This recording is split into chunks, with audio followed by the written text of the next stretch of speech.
एक लड़की को देखा तो ऐसा लगा বিশাল পপুলার গান আর.ডি. বর্মনের মিউজিক দেওয়া 1942 লাভ স্টোরি, বিধু বিনোদ চোপড়ার ডিরেকশন, অনুপমা চোপড়া মানে বিধু বিনোদ চোপড়ার প্রেজেন্ট ওয়াইফ তার মা এই সিনেমার গল্পটি লিখেছিল। এনিওয়ে, তো সেটার ব্যাপারে আমরা কথা বলতে আসিনি, কথা বলতে এসেছি এক লড়কি কো দেখা তো ऐसा लगा, যেটা হচ্ছে ফিল্মের নাম, যাতে রয়েছে রাজকুমার রাও, অনিল কাপুর, সোনাম কাপুর, জুহি চাওলা। সিনেমার ডিরেকশন আর রাইটিং দুটোই করেছেন হচ্ছে বিধু বিনোদ চোপড়ার বোন শেলি চোপড়া ধর।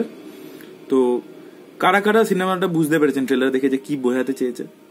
অনেকেই বুঝতে পারেনি, কারণ কি আমাকে অনেকে কমেন্ট করেছে দাদা ভালো লাগলো না ট্রেলারটা। অনেকে কমেন্ট করে মানে লিখেছে আর কি, আমাকে ইনস্টাগ্রামে লিখেছে নিয়ার অ্যাবাউট 10-12 পিপল। তো আমি তাদেরকে বলতে চাই যে কন্টেন্ট ওয়াইজ কিন্তু বিধু বিনোদ চোপড়ার প্রোডাকশন থেকে কখনো আলতু ফালতু সিনেমা আসেনি। তাদের সিনেমাতে একটা ফিল গুড ব্যাপার থাকে, সেটা আমি মানছি। ফারাডি কি সাওয়ারি আপনি দেখুন, কিন্তু কত সুন্দর মেসেজ থাকে।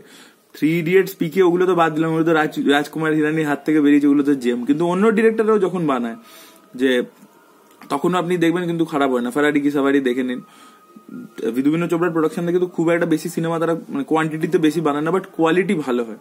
এই সিনেমাটার মধ্যেও আপনারা বুঝতে পেরেছেন কিনা আমি জানি না, বাট আপনাদেরকে আমি বলে দিতে চাইছি যে এটা কিন্তু যেহেতু মানে আনএক্সপেক্টেড লাভ স্টোরি বলছে, এরম ভাবেন না যে হিন্দু মুসলিমের অ্যাঙ্গেল রেখেছে।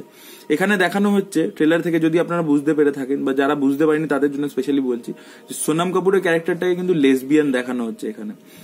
যে ক্যারেক্টারটা দেখাচ্ছে যে তার ভাই বলছে তার বাবাকে যে তাড়াতাড়ি বিয়ে দিয়ে দিতে হবে, অ্যাকচুয়ালি তার ভাই জানতে পেরে গেছে যে তার বোন স্ট্রেট নয়। এবং এই যে এখনো আমাদের ইন্ডিয়ান সোসাইটিতে মানে টিপিক্যাল পাঞ্জাবি ফ্যামিলি বা যে কোনো পাঞ্জাবি বলে বলছি না, যে কোনো জায়গায় যদি মেয়ে কোনো মেয়েকে পছন্দ করে বা কোনো ছেলে ছেলেকে পছন্দ করে, সেই জিনিসটা আনএক্সপেক্টেড। আমাদের সোসাইটি এই জিনিসটা এখনো অ্যাকসেপ্ট করতে পারে না, সেম জেন্ডারের ব্যাপারটা। তো সেই জিনিসটাই এখানে দেখানো হবে। সোনাম কাপুর কোনো অন্য মেয়েকে ভালোবাসে, এবং কিন্তু সোনাম কাপুর এত দেখতে সুন্দর, রাজকুমার রাও তার প্রেমে পড়ে আছে, তার বাড়ির লোকেরা আরো 3-4টে ছেলে খুঁজছে তার সাথে তাড়াতাড়ি বিয়ে দিয়ে দেওয়ার জন্য, কারণ কি তাদের ফ্যামিলি আর কি মানে মেয়ের বিয়ে ছেলের সাথেই হবে এই কনসেপ্টটাই এখনো বিলিভ করে। তার মেয়ে যে লেসবিয়ান এটা অনিল কাপুর বিশ্বাস করতে চাইছে না। সেই জিনিসটা ট্রেলারের মধ্যেই আছে, আপনাদেরকে ভালো করে যদি দেখেন তাহলে বুঝতে পারবেন ব্যাপারটা। যারা বুঝতে পারেনি তাদের জন্য, আর যারা বুঝতে পেরে গেছে তাদের তো ওয়েল এন্ড গুড। তো আমার মনে হয়েছে যে এই যে মেসেজটা রয়েছে ইটস ভেরি স্ট্রং। তার সাথে কমেডি রয়েছে, কারণ অনিল কাপুরের জুহি চাওলার ক্যারেক্টারটা যেভাবে ইন্টারাক্ট করছে তাতে অনেকটাই কমেডি দেখতে পেলাম। রাজকুমার রাও আছে মানে অসাধারণ অ্যাক্টিং হবেই। কিন্তু ব্যাপার হচ্ছে যে এইটা স্টোরির আইডিয়াটা আমার খুবই ভালো লেগেছে, এরকম একটা টপিকের উপর হচ্ছে। এবং আশা করছি যেহেতু বিধু বিনোদ চোপড়ার প্রোডাকশন থেকে আসছে তাই জন্য ভালো হবে।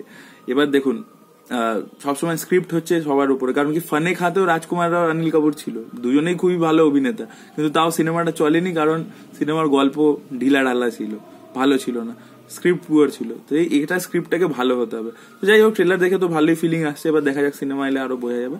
তো সিনেমার মধ্যে প্লাস পয়েন্টস গুলো আবার বলতে চাই। ফার্স্ট অফ অল হচ্ছে যে একটা কালারফুল টাচ দেওয়া হয়েছে, পাঞ্জাবকে যেভাবে বিউটিফুলি ক্যাপচার করা যায় সেইভাবে সিনেমাটোগ্রাফি দিয়ে ক্যাপচার করেছে। মিউজিক আমরা এক লড়কি কো দেখা তো ऐसा लगा যেহেতু টাইটেল রয়েছে, তো এক লড়কি কো দেখা তো ऐसा लगा নতুন ভার্সন শুনতে পাবো। গানও বেশ ভালো, ব্যাকগ্রাউন্ড মিউজিক খুব ভালো। এছাড়া আরো একটা গান রিমেক রয়েছে, সেটাও শুনতে পেলাম। আজকাল তো রিমেকের ট্রেন্ড চলছে, যাই হোক সেটাকে বাদ দিলাম।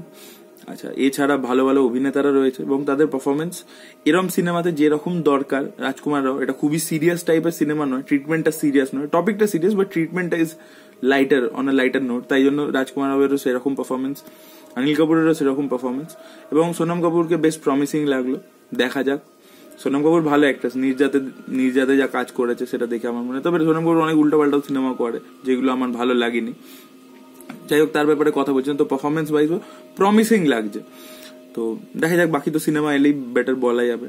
তো সিনেমাটোগ্রাফি ভালো, story idea is very good, dialogues are very funny and also meaningful, plus একটা ফাদার ডটারের মধ্যে যে কনফ্লিক্টটা সেটাকেও দেখাচ্ছে। তো overall it's a good trailer.